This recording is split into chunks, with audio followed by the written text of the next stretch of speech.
केंद्र सरकार द्वारा पारित 3 अध्यादेशों के खिलाफ पूरे भारत में चल रहा राष्ट्रव्यापी किसान आंदोलन के तमाम संगठनों के पदाधिकारी, कार्यकर्ता व किसान भाइयों, माताओं, बहनों, इस आंदोलन पर, अध्यादेश पर बहुत सी बातें किसान पदाधिकारियों द्वारा, संगठनों के लीडरों द्वारा बताई गई।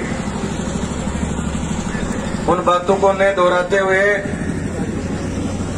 इस आंदोलन पर जो खास चर्चा करनी है उस पर 2-4 बात मैं आपके साथ शेयर करूंगा। ये जो आंदोलन चल रहा है, ये आंदोलन बड़ा प्लानिंग के साथ हो रहा है, इसलिए सरकार के सारे पैतरे इसमें फैल हो गए।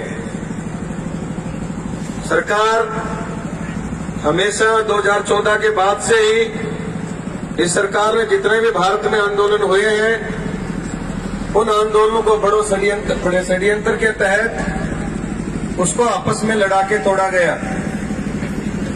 जब गुर्जर आरक्षण आंदोलन चला तो मीणाओं को उनके सामने खड़ा कर दिया गया। जब हरियाणा में जाटों का आरक्षण आंदोलन चला तो 35-1 का नारा देके जाटों के खिलाफ सारी जातियों को खड़ा करने का षड्यंत्र किया। गुजरात में इसी तरीके से पटेलों के रिजर्वेशन आंदोलन को कुचला गया। महाराष्ट्र में मराठाओं का जो आंदोलन था उसी को भी इसी तरीके से फूट डाल के कुचला गया। इनके हर षड्यंत्र कामयाब हो गए। उसके बाद धीरे धीरे इसने देश के सारे सार्वजनिक उपक्रम बेचने शुरू किए और जो उपक्रम बेचे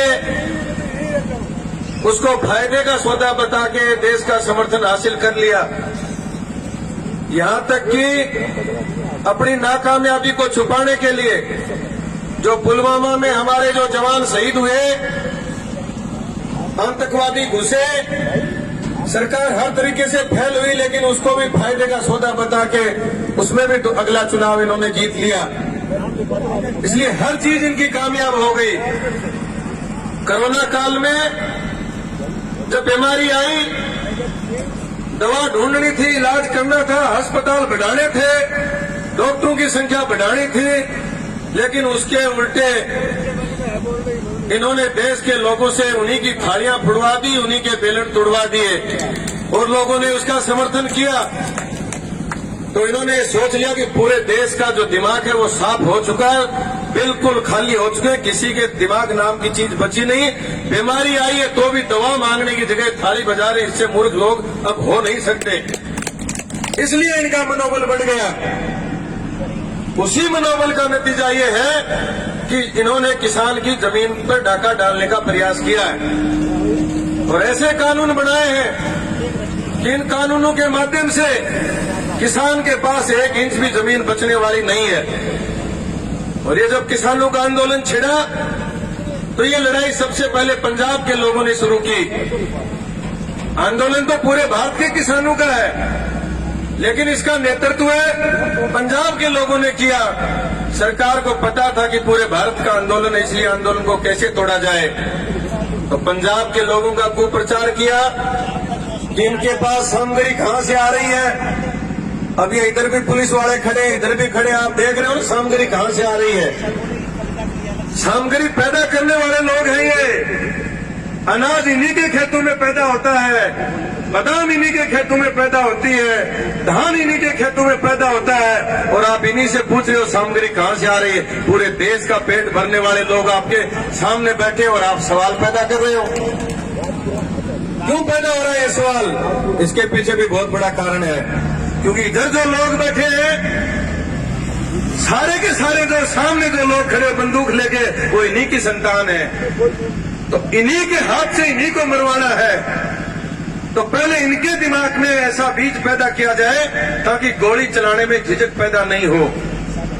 तब ये कुप्रचार हो रहा है कि इनके पास विदेशों से सहायता मिल रही है, ये खालिस्तानी लोग हैं, चाइना पाकिस्तान इनकी मदद कर रहा है। अरे चाइना पाकिस्तान मदद कर रहा है और आपसे भीख मांग रहे हैं, आप मदद नहीं कर रहे, तो नालायक डूब के मरने की तो आपके लिए बात है। ऐसी परिस्थिति क्यों पैदा हो गई कि दूसरे देश मदद कर रहे हैं? इस तरीके का नाटक करके ये हम लोगों में बिखराव पैदा करना चाहते हैं। इनको पता नहीं कि जिन जो पैरामिलिट्री फोर्स के जो लोग खड़े हैं, इनकी जो पेंशन बंद करी थी वो इन्हीं के बाप अटल बिहारी वाजपेयी ने बंद करी थी। ये वही लोग हैं जिन्होंने आपकी भी पेंशन छीनी थी। अब इनको ये पता है कि फौजी आदमी को इतनी स्टडी होती नहीं, पुलिस वाला इतनी स्टडी कर नहीं पाता क्योंकि दिन रात उसके पास समय नहीं होता। इसलिए उसके दिमाग में अगर कोई बीज डाल दिया जाएगा तो उसी को सही मान बैठेगा। तो किसानों को आज मैं काफी पुलिस वालों से इधर उधर घूमते हुए बात कर रहा था, पुलिस वालों के दिमाग में भी ऐसा कचरा पैदा कर रखा इन्होंने कि किसान गलत है और ये मोदी सही है। इनको जानकारी नहीं है कि फूट डालो राज करो की नीति अंग्रेजों की नहीं थी। हमने इतिहास में पढ़ा, वो गलत पढ़ा। मैंने पूरी दुनिया के इतिहास का अध्ययन किया, दुनिया में कहीं भी अंग्रेजों ने फूट डालो राज करो की नीति से काम नहीं किया, सिर्फ भारत में किया। क्योंकि भारत में सारे सलाहकार ये मोदी और इनके पुरखे सारे सलाहकार अंग्रेजों के सलाहकार थे। फूट डालो राज करो की नीति इन्होंने ही अंग्रेजों को सिखाई थी, यही अंग्रेजों के दलाल थे और आज यही दलाल बढ़वे भारत की सत्ता पर काबिज हो गए हैं। ये इस देश के लिए बहुत खतरनाक बात है।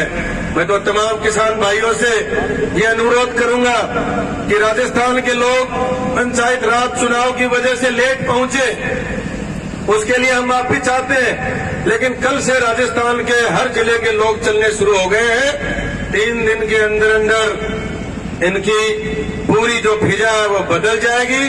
अभी तो उसने गुरुद्वारा में माथा टेकना शुरू किया है, जगह जगह माथा टेकेगा और फिर आखिर में आपके सामने माथा टेक के माफी मांग के कानून वापस लेने पड़ेंगे। इसलिए आज इस मौके पर मैं यही कहना चाहूंगा कि ये जो हमारी एकता है, जो धैर्य है, इसको हम और आगे बढ़ाएंगे और सब मिलजुल के, क्योंकि किसी एक का आंदोलन नहीं है, ये सभी लोगों का आंदोलन है, इस देश को बचाने का आंदोलन है। ये भारत अपना देश है, हमने खून पसीने से सींचा है। आजादी में कुर्बानी देने वाले सब हमारे लोग थे। आज उन्हीं लोगों से उसी देश की जमीन छीनी जा रही है। इसके खिलाफ हम एकजुट होकर लड़ाई लड़ेंगे। आपने बोलने का मौका दिया, बहुत बहुत धन्यवाद। किसान मजदूर एकता जिंदाबाद। जय जवान, जय किसान, जय भारत भूमि।